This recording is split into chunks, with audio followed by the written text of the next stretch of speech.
العليم من الشيطان اللعين الرجيم. بسم الله الرحمن الرحيم. الحمد لله الذي لا يفره المنع والجمود ولا يكديه الإعطاء والجود، إذ كل معط منتقص سواه وكل مانع مذموم ما خلاه. هو المنان بفوائد النعم وعوائد المزيد والقسم، ما اختلف عليه دهر فيختلف منه الحال، ولا كان في مكان فيجوز عليه الانتقال. جلت عظمته. والصلاة والسلام على النبي الأمي الخاتم لما سبق والفاتح لمن غلق، المعلن الحق بالحق أبي القاسم محمد وأهل بيته الطيبين الطاهرين المعصومين المظلومين الذين أذهب الله عنهم الرجس وطهرهم تطهيرا.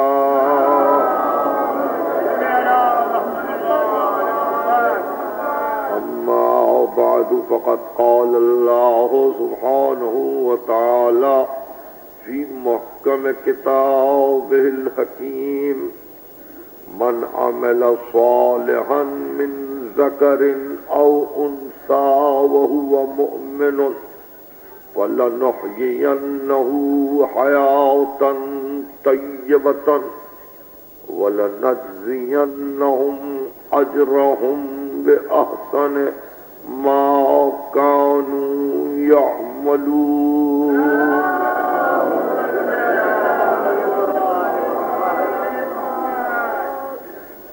مجھے اس عمر کا قلق ہے کہ میری یہاں کی پہلی تقریر کراچی میں ریلے پر نہ سنی جا سکی، اور اس اعتبار سے وہ احباب جو فالق دینا ہال میں موجود نہیں تھے انہوں نے میری تمہید کو نہیں سنا، اور اس تمہیدی تقریر سے میں اس تقریر کو آج کی مسلسل کر رہا ہوں۔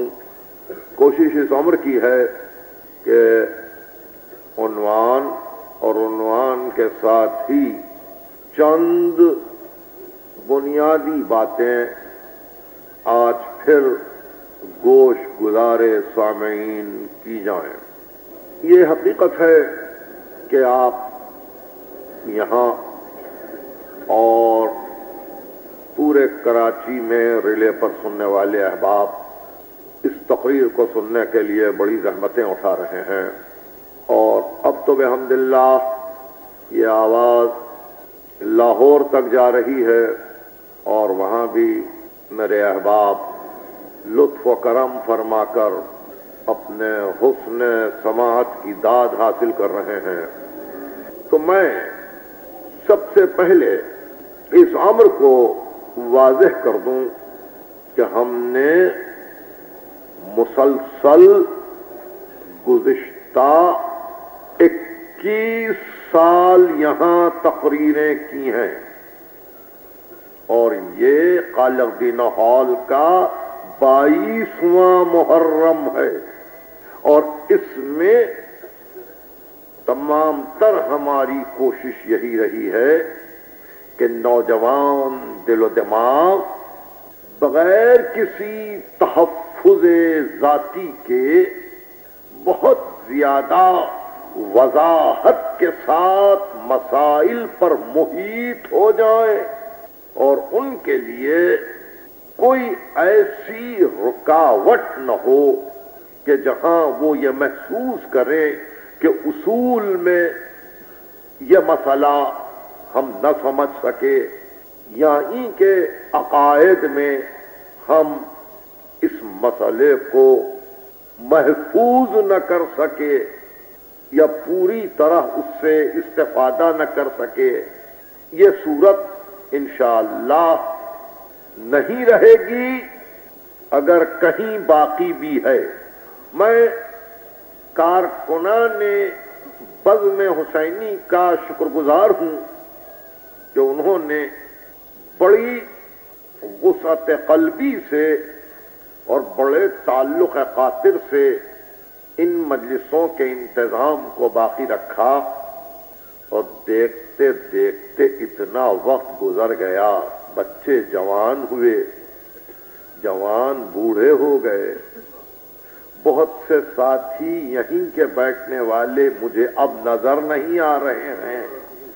اس طرح سے وقت گزرا اور ایسا معلوم ہوا کہ کاروان حیات گزرتا جا رہا ہے اور ہم اپنی حیات کی ایک ایک گھڑی کو اس طرح سے بسر کر رہے ہیں کہ جہاں یہ مجلس گواہ بن جائے, جہاں یہ مجلس گواہ بن جائے کہ آپ جس طرح سے یہ زندگی بسر کر رہے ہیں وہ کہاں تک طیبہ ہے.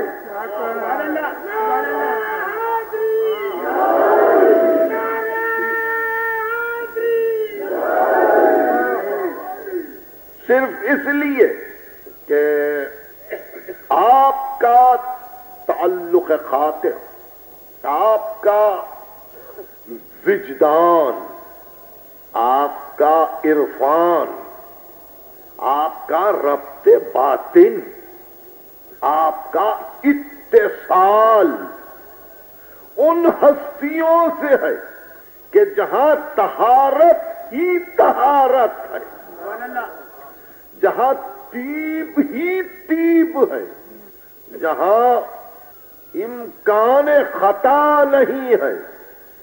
یعنی اس عقیدے کے بعد, عقیدے پہ بحث نہیں کریں گے, اس عقیدے کے بعد کہ ان سے یہ ربط ہے, ان سے یہ اتصال ہے, تو ظاہر ہے کہ طیب سے متصل ہو جائیں تو طیب ہو جائیں, طاہر سے نزدیک ہو جائیں تو طاہر ہو جائیں, نیکوں کے قریب جائیں نیک بن جائیں. بالکل اسی طرح اگر حیات طیبین کی حیات سے وابستہ ہو تو یقیناً حیات طیبہ ہو جائے گی, بشرطے کہ اپنے فکر و شعور و تخیل کو پاک کرے انسان اور طاہر کرے.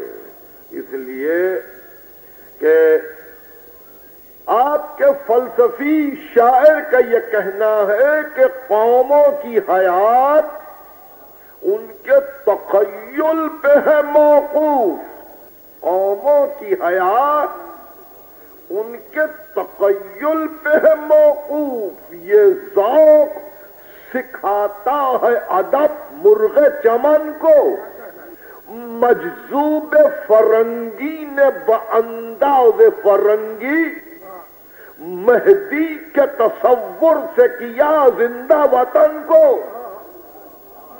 قوموں کی حیات ان کے تخیل پہ ہے موقوف. یعنی نیٹشے نے, جرمن کے مشہور مجذوب فلسفی نے, جب اپنی قوم کو مرتا ہوا دیکھا, کمزور پایا, تو انہوں نے کہا انسان کامل ہم ہی میں سے آئے گا. تو اقبال کہتے ہیں کہ اس قوم کو تو ایک مجذوب نے یہ راہ بتلائی اور تخیل کو اس کمال پہ پہنچایا کہ پوری قوم ڈھونڈنے لگی کہ وہ کامل کہاں ہے، اور تم قوموں کی حیات ان کے تخیل پہ ہے موقوف، یہ ذوق سکھاتا ہے ادب مرغ چمن کو، مجذوب فرنگی نے بانداز فرنگی مہدی کے تخیل سے کیا زندہ وطن کو، آئے تو کہ ہے مہدی کے تخیل ہی سے بیدار۔ دیکھا آپ نے، یہ اقبال ہے، اقبال کا کتاب ہے، میرے الفاظ نہیں ہے۔ قوموں کی حیات ان کے تخیل پہ ہے موقوف، بہت عجیب فلسفہ ہے۔ یہ ذوق سکھاتا ہے ادب مرغ چمن کو، مجذوب فرنگی نے بانداز فرنگی مہدی کے تخیل سے کیا زندہ وطن کو، اے تو کہ ہے مہدی کے تخیل ہی سے بیزار، نومید نہ رکھ آہوئے مشکی سے خطن کو۔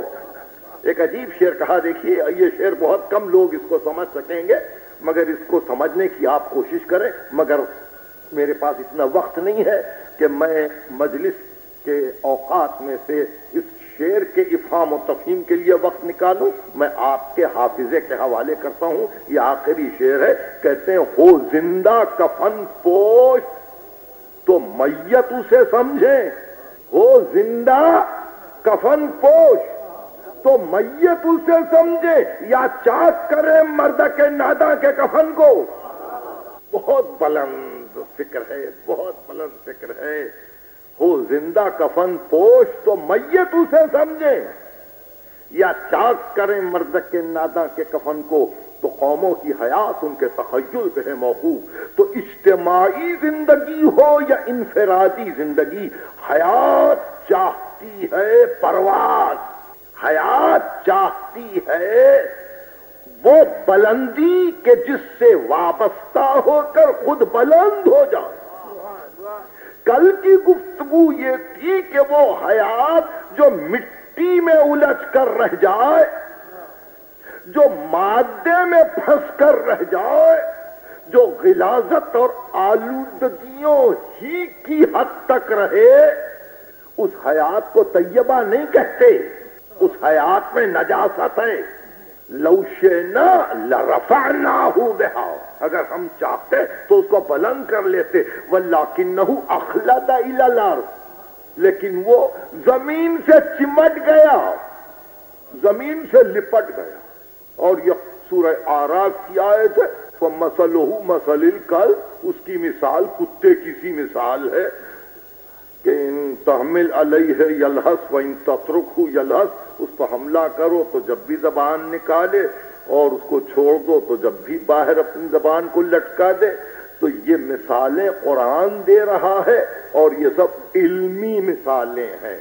تو حیات انسانی کے لیے یہ ضروری ہے کہ وہ کسی ایسے بزرگ طاہر طیب تخیل کی پابند رہے کہ جہاں انسان اپنی زندگی کے ہر لمحے کو ڈھالنے کی کوشش کرے، جہاں زندگی کے ہر لمحے کو درست کرنے کی کوشش کرے۔ بہرحال اب چونکہ عنوان شروع ہو چکا اور ہم حیات طیبہ پر گفتگو کر رہے ہیں، اس لیے ممکن ہے آپ یہ سوچیں کہ اس حیات کو میجر کیسے کریں، اس حیات کا پیمانہ کیا ہے، حیات طیبہ کہاں ہے، یہ کون بتلائے؟ تو پہلی چیز سن لیجئے کہ ترازو سب ایک قسم کے نہیں ہوتے، ترازو سب ایک قسم کے نہیں ہوتے۔ جنس اور غلہ تولنے کے لیے ترازو اور ہے، ہوا کو تولنے کے لیے ترازو اور ہے، الیکٹرک ویوز کو تولنے کا ترازو اور ہے، ریس کی قوتوں کو دیکھنے کا ترازو اور ہے، یہ شعاع اور کرن جو آ رہی ہے اس کو تولنے کے ترازو اور ہے۔ وہ بدل جاتی ہیں اس میزان کی صورتیں اس شے کی تبدیلی کے ساتھ۔ بالکل اسی طرح حیات طیبہ کو تولنے کے لیے وہ ترازو استعمال نہ کرو جس میں آپ لکڑیوں کو تولتے ہیں. حیات طیبہ کو تولنے کے لیے، اس کو میجر کرنے کے لیے، اس کو دیکھنے کے لیے کہ کہاں تک یہ حیات پاک و پاکیزہ ہے، اس امر کی ضرورت ہے کہ آپ میزان کو بھی دیکھیں. میزان کو بھی دیکھیں. عجیب منزل ہے. اگر آپ یاد رکھ سکیں، اور میں چاہتا ہوں کہ آپ یاد رکھیں. دیکھیے عجیب منزل پر شاعر نے کہا کچھ ہوش ہو تو آنکھوں ہی آنکھوں میں تولیے، کچھ ہوش ہو تو آنکھوں ہی آنکھوں میں تولیے. آغاز پرفریب آغاز پرفریب سے انجام کار کو، آغاز پرفریب سے انجام کار کو میزان عدل آئی ہے ایسوں کے ہاتھ میں. میزان عدل آئی ہے ایسوں کے ہاتھ میں. کانٹوں سے تولتے ہیں جو پھولوں کے ہار کو. تو اس طرح سے اگر کانٹوں میں تولنا ہے پھولوں کو تو آپ نہ سمجھ سکیں گے کہ حیات طیبہ کہاں ہے. وہ کانٹے کیا ہیں جس میں پھول تل رہے ہیں؟ وہ کانٹے ہماری نفس کی پلیدگی کے آثار ہیں کہ ہم اپنے نفس کو پیمانہ بنا کر دوسرے نفوس قدسیہ کو تولنا چاہتے ہیں کہ ہم ایسے ہیں تو وہ بھی ایسے ہوں گے. یہ پہلی غلطی ہے کہ جہاں ٹھوکر لگتی ہے کہ انسان اپنے نفس پر قیاس کرتا ہے کہ نبی بھی ایسا ہوگا، ولی بھی ایسا ہوگا، وسیع بھی ایسا ہوگا. اور جہاں یہ پہلی غلطی آپ نے کی، دھوکہ ہی دھوکہ کہ پھر خطا بھی ہے، سہو بھی ہے، نسیان بھی ہے، بھول بھی ہے، نمازیں بھی انسان بھول جاتا ہے. کیوں؟ اس لیے کہ آپ نے ترازو بنانے کی کوشش کی اپنے نفس کو اور تولا نبی کے نفس.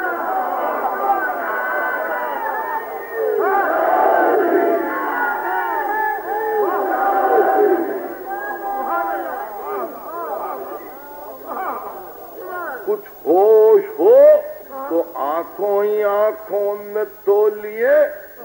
آغاز پرفریب سے انجام کار کو میزان عدل آئی ہے ایسوں کے ہاتھ میں. کانٹوں سے تولتے ہیں جو پھولوں کے ہار کو. اپنے نفس پر قیاس کرنا، اپنی ذات پر اندازہ لگانا، اپنی خامیوں کو دیکھنا نہیں، اپنے زنگ آلود آئینے میں نبی کی صورت کو دیکھنا. تو ظاہر ہے کہ آپ زنگ آلود آئینے میں کسی چیز کو بھی دیکھیں تو اس چیز میں آپ کو داغ نظر آئیں گے. اس چیز میں داغ نہیں ہے، داغ آئینے میں ہے. داغ آئینے میں صورت صاف نظر نہیں آتی. تو پہلے اپنے دل کے آئینے کے داغوں کو گننے کی کوشش کرو، اور اس کے بعد یہ دیکھو کہ آپ جس کو اپنے اس آئینے دل میں دیکھ رہے ہیں کیا وہ واقعی اس قابل ہے کہ آپ کے اس میزان پر پورا اترے، آپ کے اس ترازو میں تل جائے؟ بڑی غلطی ہے. تو حیات طیبہ کی پہچان یہ نہیں ہے کہ ہم کیا ہیں، یہ نہیں ہے کہ ہم کیا ہیں، ہماری زندگی کیا ہے. نہیں، حیات طیبہ کی پہچان یہ ہے کہ مرضی الہی کیا ہے، حکم الہی کیا ہے، منشاء الہی کیا ہے، وہ کس طرح سے پاک رکھتا ہے، وہ کس طرح سے پاک رکھنا چاہتا ہے، وہ کس طرح سے برائیوں سے دور رکھتا ہے۔ تو ایسی منزل پر جب ہم کو ان زندگیوں پر گفتگو مقصود ہو کہ جہاں زندگی طیب و طاہر ہے، وہاں ایک اور امر بھی پیش نظر رہے سلسلہ کلام، وہ یہ کہ آپ اس لیے بھی اپنے نفس پر قیاس نہیں کر سکتے ہیں نفوس قدسیہ کا کہ آپ کے نفوس آنی، فانی، مکانی، زمانی ہے۔ یعنی آپ کا عالم تو یہ ہے کہ آپ وہ مسئلہ پڑھتے ہوئے گزرتے ہیں، لائی حیات آئے، قضا لے چلی چلے، اپنی خوشی نہ آئے نہ اپنی خوشی چلے، یعنی اپنی مجبوریوں کو بتلانے کے لیے تو آپ کو یہ مسئلہ یاد ہے۔ ظاہر ہے کہ آپ اپنی خوشی سے تو نہیں آئے، اپنی مرضی سے تو نہیں آئے، صحیح ہے مسئلہ، اور یہ بھی صحیح ہے کہ اپنی مرضی سے آپ کا جانا نہیں ہے۔ تو بندگان خدا جب ہم اپنی مرضی سے نہیں آئے اور جب ہم اپنی مرضی سے نہیں جائیں گے، کسی اور کی مرضی سے آئے ہیں اور کسی اور کی مرضی سے جانا ہے، تو کسی اور کی مرضی پر جیے کیوں نہیں؟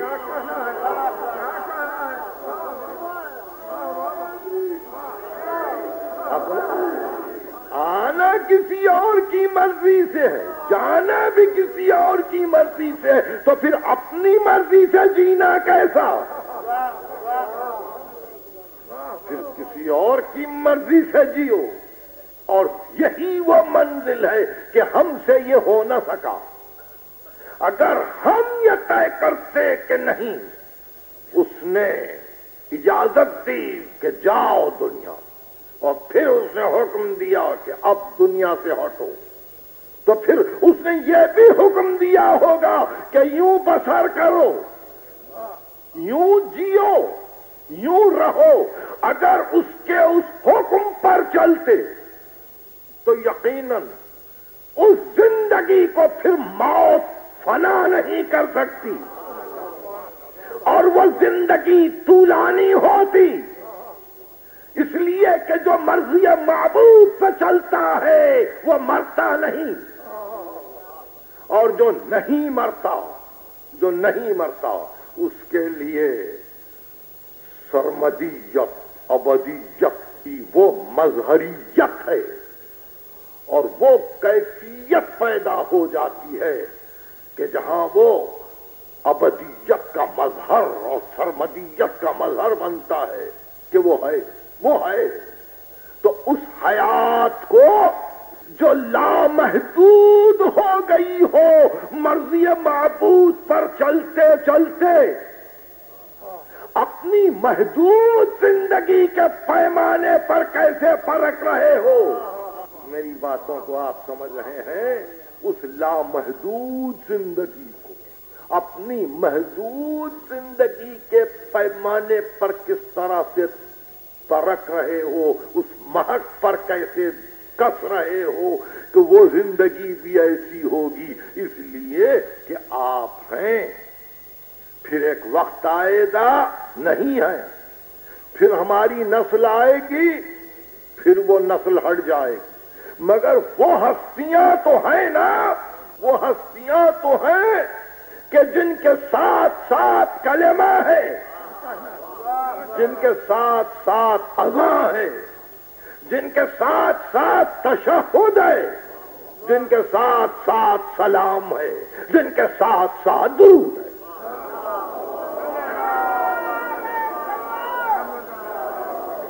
تو اب اس منزل پر آپ نے اندازہ لگایا کہ ہم اپنی اس محدود زندگی کو جو ہماری خود غرضیوں کا ہدف بنی ہوئی ہے، ہم محق نہیں بنا سکتے. محق آپ کو معلوم ہے، میم ہائے ہستی کا کسوٹی. محق نہیں بنا سکتے ان طیبین کی زندگی کے لیے، طاہرین کی زندگی کے لیے، کہ وہ بھی ایسی ہی زندگیاں ہوں گی. غلطی سب سے پہلے یہیں سے شروع ہوتی ہے، اور اسی بنا پر یہ فکر ہوتی ہے کہ یہ ذکر کب تک، یہ نام کب تک، یہ گفتگو کب تک. تو اب اس کا جواب ہی یہ ہے کہ یہ سوال وہیں سے آ رہا ہے جہاں پیمانے غلط ہیں، جہاں پیمانے غلط ہیں، جہاں محک غلط ہے، جہاں کسوٹی غلط ہے. میں نے اپنی فکر کو کبھی کمپارٹمنٹل نہیں بنایا ہے.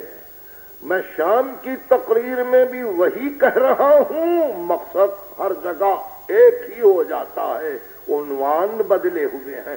مطلب یہ کہ اگر صحیح معنی میں اسلام کی مرکزی ہستی کو، اسلام کی مرکزی ہستی کو اگر ہم جان لیتے اور اس کی بلندیوں کو پہچان لیتے تو یقیناً ہم کو آگے بڑھنے میں مدد ملتی، ہم آگے بڑھ سکتے. مگر ایسا نہیں ہوا، ایسا نہیں ہوا.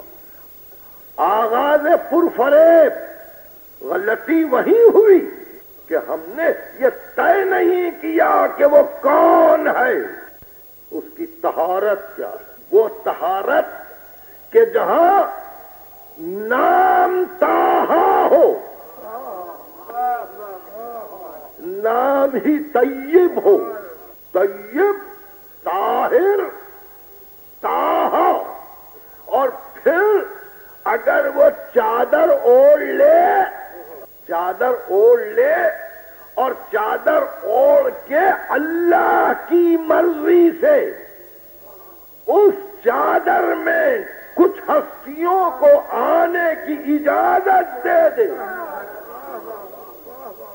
تو ظاہر ہے کہ طیبین ایک جگہ جمع ہوں گے، طاہرین ایک جگہ جمع ہوں گے، اور وہ طیب زندگی ہمارے لیے نمونہ بن جائے گی، نمونہ بن جائے گی. زندگی ہمارے لیے نمونہ بن جائے گی، ہمارے لیے ایک حجت بن جائے گی. وہ زندگی جو مرضی معبود کی نظر ہو جائے، وہ زندگی جو مرضی مولا پر چلے، وہ زندگی جہاں خود اپنی ذات پیش نظر نہ ہو بلکہ حکم مولا پیش نظر ہو. تو ایسی منزل پر ایسی زندگی بسر کرنے والے یہ نہیں دیکھتے، یہ نہیں دیکھتے کہ ہمارا اپنا ذاتی مفاد کیا ہے یا ذاتی مضرت کیا ہے ہمارے لیے، یہ نہیں سوچتے. وہ یہ طے کرتے ہیں کہ بس یہی ہوگا اور یہی ہونا چاہیے. میں نے ایک مختصر سی تمہید پیش کی اس لیے کہ آج میرا دل چاہتا تھا کہ دوسری محرم کو ایک ایسی ذات گرامی کا تذکرہ ہو جائے آج یہاں، جہاں صحیح معنی میں حیات طیبہ کا ایک رخ سمجھ میں آئے، ایک رخ سمجھ میں آئے. اور اسی رخ کو سمجھانے کے لیے پھر اس جملے کو دہرا رہا ہوں کہ وہ حیات کہ جو مرضی مولا پر ہو، جس کو اس کی فکر نہ ہو کہ میرا نقصان کیا ہے، جس کو اس کی فکر نہ ہو کہ میرا کیا فائدہ ہے. اور پھر ایسے انسان کو کہتے ہیں عبد صالح. عبد صالح نیک بندہ، اور قرآن نے عبد صالح کی تعریف یہ کی، لقد كتبنا في الزبور من بعد الذکر ان الارض يرثها عبادی الصالحون، ہم نے زبور میں ذکر کے بعد لکھ دیا ہے کہ ہماری زمین کے وارث ہمارے صالح بندے ہوں گے، وہ وارث زمین ہیں، ہم نہیں۔ اس لیے ہم اپنی زندگیوں کو معیار نہیں بنا سکتے ہیں ورثاء کی زندگی پر، وارث عرض تو وہ ہیں۔ تو یہ جو عبد صالح کہا، یہ جو وارث عرض کہا، یہ ایک عجیب بات ہے کہ ہماری مذہبی تاریخ میں یہ نام دو ہستیوں کے لیے آیا ہے۔ عبد صالح دو ہستیوں کے لیے آیا ہے، ایک ابو الفضل العباس اور ایک مسلم ابن عقیل۔ دوسری محرم کو دل یہ چاہتا تھا کہ اس انسان کی زندگی پر مختصر سی گفتگو کی جائے جس انسان کا انتخاب کرتے ہوئے حسین ابن علی نے یہ کہا تھا کہ انی باعث الیکم اخی وابن امی وثقۃ من اہل بیتی، اہل کوفہ میں تمہاری طرف بھیج رہا ہوں اپنے بھائی چچا کے بیٹے اور اہل بیت میں ثقہ ترین کو، اب تم اس کی باتوں کو سنو اور تم اس کو سمجھاؤ کہ تم اپنی دعوتوں سے کیا مطلب حاصل کرنا چاہتے ہو، تم اس کو بتلاؤ۔ اور ادھر اس عبد صالح کو بلا کے کہا مکہ معظمہ میں کہ کوفہ جاؤ، دیکھو کیا حال ہے، دعوت پہ دعوت آ رہی ہے، خط پہ خط آ رہے ہیں، فاطمہ کے لال کو بلایا جا رہا ہے، جا کے دیکھو، مسلم بھیجا ہے احوال کو دیکھنے کے لیے، آپ سمجھے، مگر بھیجا اس کو جو اہل بیت میں ثقہ ہے۔ بہت توجہ سے سنیے، اگر اس ایک جملے کو آپ سمجھ گئے آج کی میری تقریر کا حاصل مجھے مل گئے۔ بھیجا ہے ثقہ کو اہل بیت میں سے جو ثقہ ہے، جو قابل اعتماد ہے، جو بھروسے کے قابل ہے، تو ایسے کو بھیجا اور کہا جاؤ، مگر اس سے یہ نہیں کہا کہ لڑائی ہوگی، اس سے یہ نہیں کہا کہ قتل کیے جاؤ گے، اس سے یہ نہیں کہا کہ لشکر کا لشکر امنڈ آئے گا، تم کو سب سے مقابلہ کرنا پڑے گا، کچھ نہیں، جاؤ۔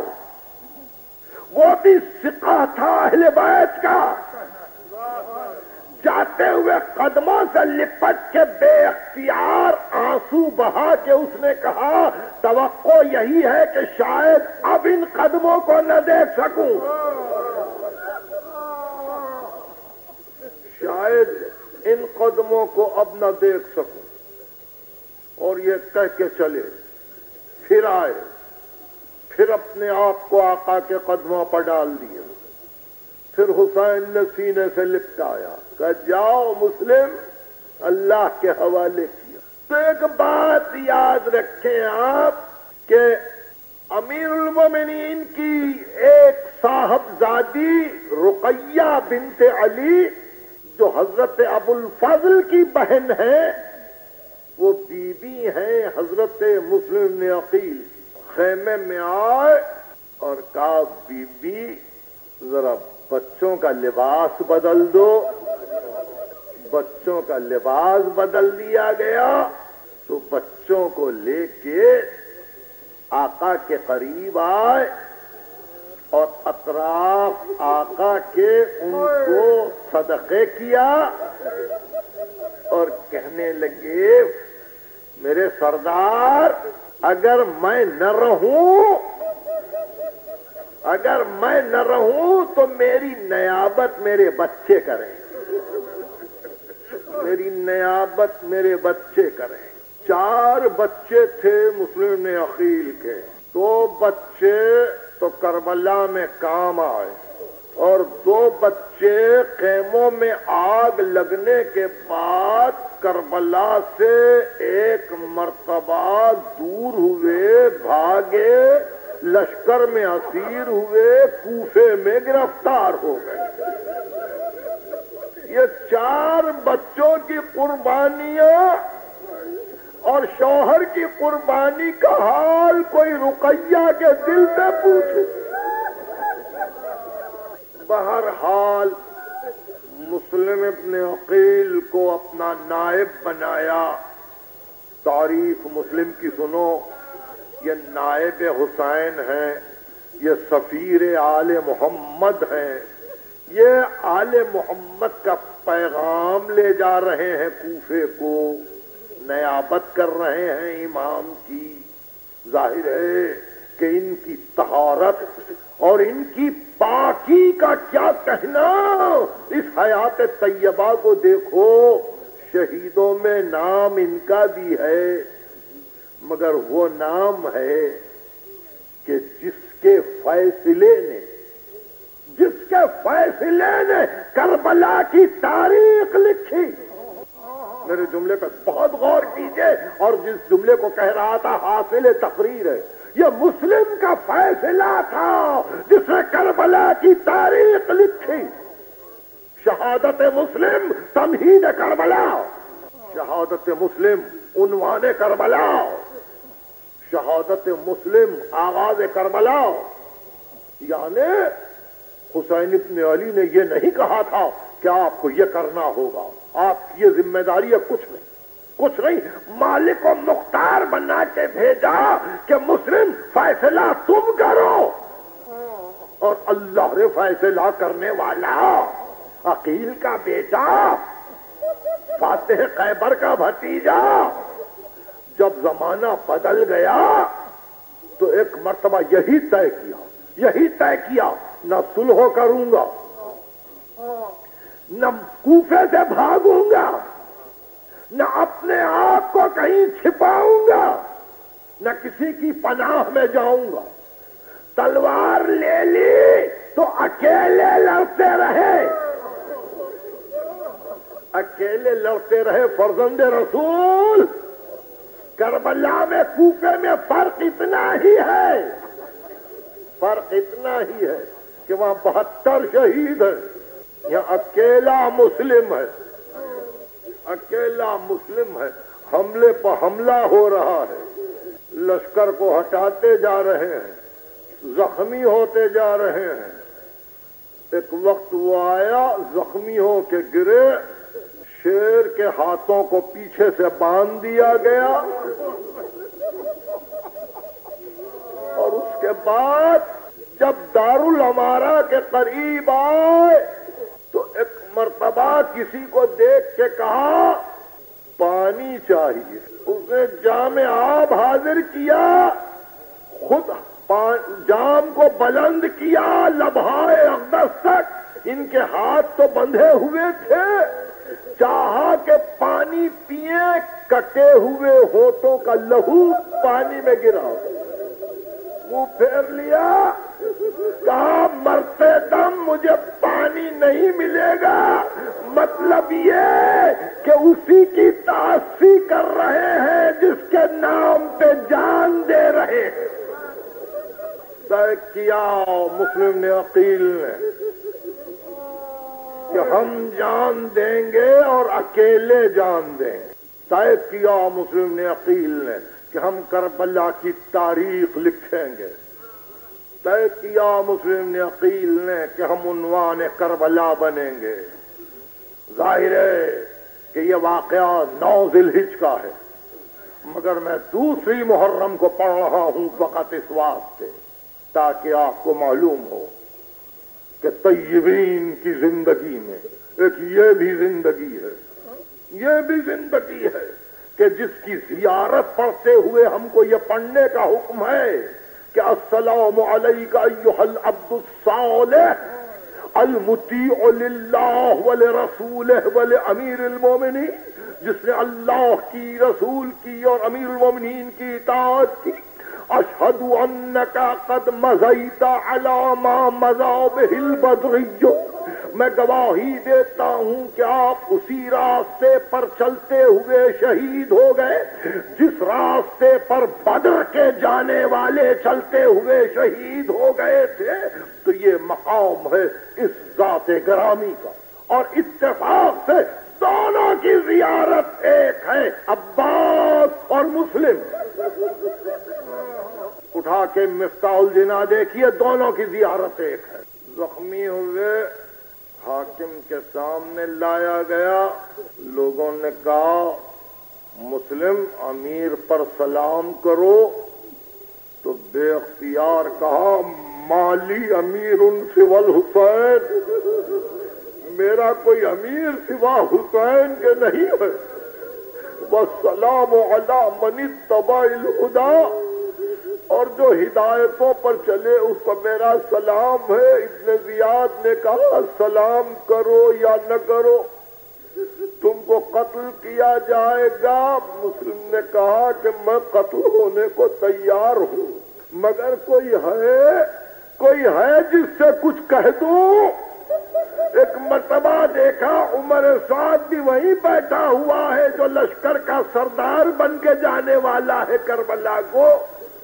نزدیک آ کے کہا ابن سعد کوئی بات مانے یا نہ مانے، ایک بات سن لینا مرنے والے کی، اور وہ یہ کہ عمر سعد آقا کو جلدی سے اطلاع دے دے کہ مولا اب نہ آنا، مولا اب چھوٹے چھوٹے بچے ساتھ ہیں، کوفے نہ آنا مولا.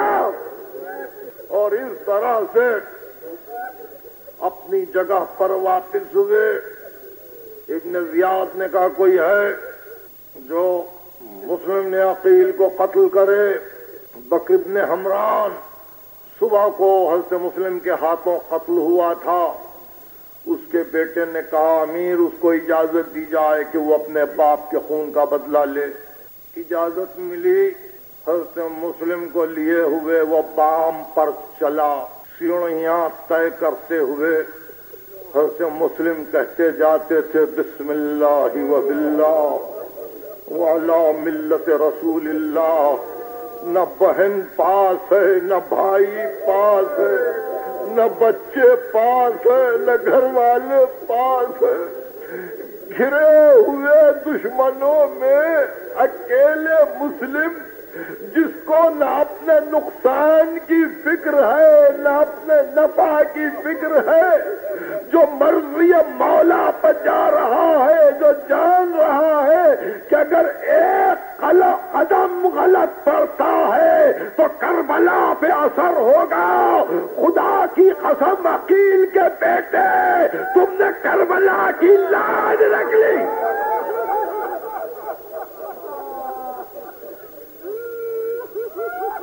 کربلا کی لاج رکھ لی عقیل کے بیٹے. تم نے وہ قربانی دی کہ پہلے دن ہی کافروں کو یہ معلوم ہو گیا کہ یہ گھرانہ اس آسانی کے ساتھ قبضے میں اور اطاعت میں نہیں آئے گا. اوپر پہنچے، میرے ماں باپ قربان. قاتل نے تلوار کو بلند کیا. مسلم نے کہا 2 رکعت نماز پڑھ لوں. کہا نہیں، اجازت نہیں ہے. اور ایک مرتبہ قاتل نے چاہ کے تلوار اتارے کہ ہاتھ سے تلوار چھوٹ کر گری. کانپتا ہوا دوڑتا ہوا ابن زیاد کے پاس آیا. ابن زیاد نے کہا کیا بات ہے ابن حمران کے بیٹے، کیا ہوا؟ کہا جب میں مسلم کو قتل کرنا چاہتا تھا میں نے دیکھا تلوار کے نیچے ایک ضعیف العمر مرد کھڑا ہوا ہے جس نے اپنی کمر پر ایک ہاتھ رکھا ہے اور مجھے بار بار یہ کہتا ہے میرے بچے نے کیا قتل کیا، میرے بچے نے کیا خطا کی، ارے کیوں قتل کرتا؟ کہا جاؤ یہ واہمہ ہے، یہ وہم ہے، یہ گمان ہے، جو کچھ کہا جا رہا ہے مقتل میں ساری تفصیل موجود ہے اور بڑی تفصیل سے لکھا گیا ہے اس واقعے کو۔ پھر وہ آیا اور اتنی دیر میں کہ وہ حاکم سے باتیں کرے، حضرت مسلم ٹہلتے ٹہلتے بام کے گوشے پر پہنچے۔ ذی الحجہ کی 9 تاریخ تھی، مسلمان عید منا رہے تھے، مسلمان عید منا رہے تھے۔ تماشے کے لیے سارے مسلمان دارالامارہ کے نیچے کھڑے ہوئے تھے۔ چاہنے والے باپ اپنے اپنے بچوں کو کاندھوں پر بٹھائے ہوئے اس تماشے کے لیے جمع تھے کہ کسی کا خون بہ رہا ہے۔ بام کے گوشے پہ آ کے ایک مرتبہ آواز دی، اہل کوفہ تم نے خوب وفا کی، اہل کوفہ تم نے خوب ساتھ دیا، جو کچھ ہوا ہوا، مگر کوفے والوں کچھ دنوں کے بعد اس شہر میں میرے 2 بچے آئیں گے۔ اہل کوفہ ان بچوں کو یہ نہ کہنا کہ تمہارا باپ یہاں قتل کیا گیا۔